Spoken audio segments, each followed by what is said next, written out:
remporté le championnat qu'a remporté le puissant guerrier. Là où les autres dieux sont restés, mon Seigneur est revenu victorieux. Qui dit mieux? Allez, ouais! Shalom à tous les serviteurs de Dieu, au Côte d'Ivoire et en dehors du pays. Tous ceux qui ont passé de loin ou de près à ce grand événement.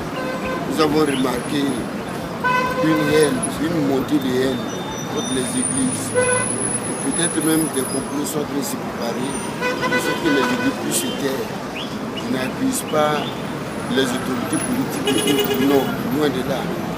Mais toujours dire que l'église est devenue un sujet de haine, un sujet de rejet et de mépris.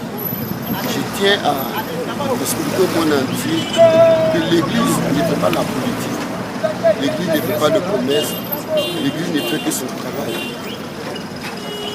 Dans chaque nation, l'église a sa place. Nous nous prions pour la stabilité de la nation. Nous prions pour la stabilité de la politique du pays. Nous prions même pour toutes les autorités. Nous n'avons pas d'affinité. Nous prions pour tout le monde, tous ceux qui sont élevés en dignité.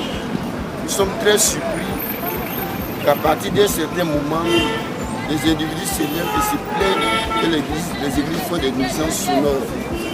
Tandis qu'il y a les maquis, il y a les bruits des bus, les bruits des baka, les bruits de woro-woro. Mais on trouve qu'il n'y a pas de nuisances sonores là. Même quand quelqu'un allume sa propre télévision dans sa propre chambre, on peut l'entendre de son propre balcon ou ailleurs. Mais il s'est déjà pris une certaine forme. Et depuis quelque temps, des pasteurs sont en train de défiler.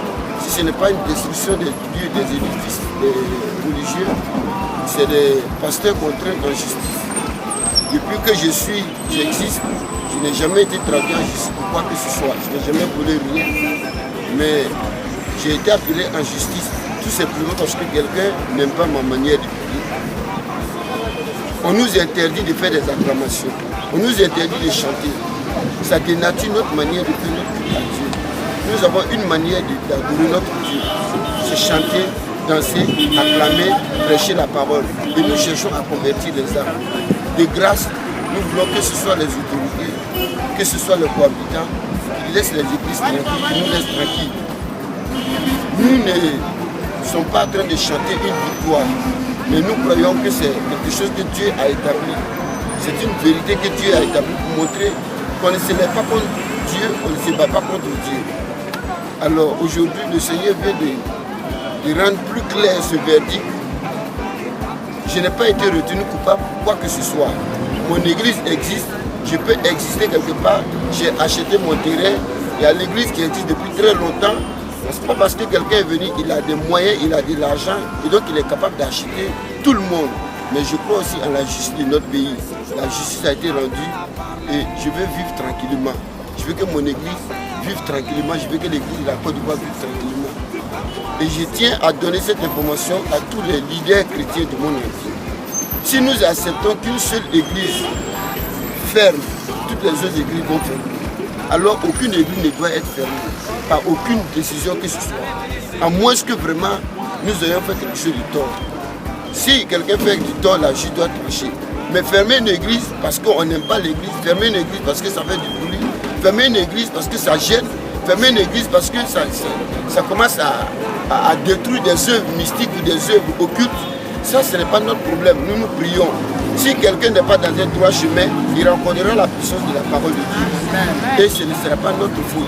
De grâce, qu'on laisse les églises tranquilles, nous aussi nous contribuons au développement du pays. Sans église, l'église ne peut pas être stable, ce serait une guerre. Donc je voudrais que dans le monde entier, que les gens sachent cela. La haine qui est montée aujourd'hui en Orient, les églises sont en train d'être attaquées. Au Mali, tout précis, les églises sont en train d'être attaquées. Au Nigeria, des bombes sont posées dans des églises. Et encore, c'est ce qui doit arriver dans notre pays ici. Non seulement on nous attaque verbalement, mais on nous attaque en justice. Mais encore, qu'est-ce qui va venir? C'est la violence qui est en train d'être préparée.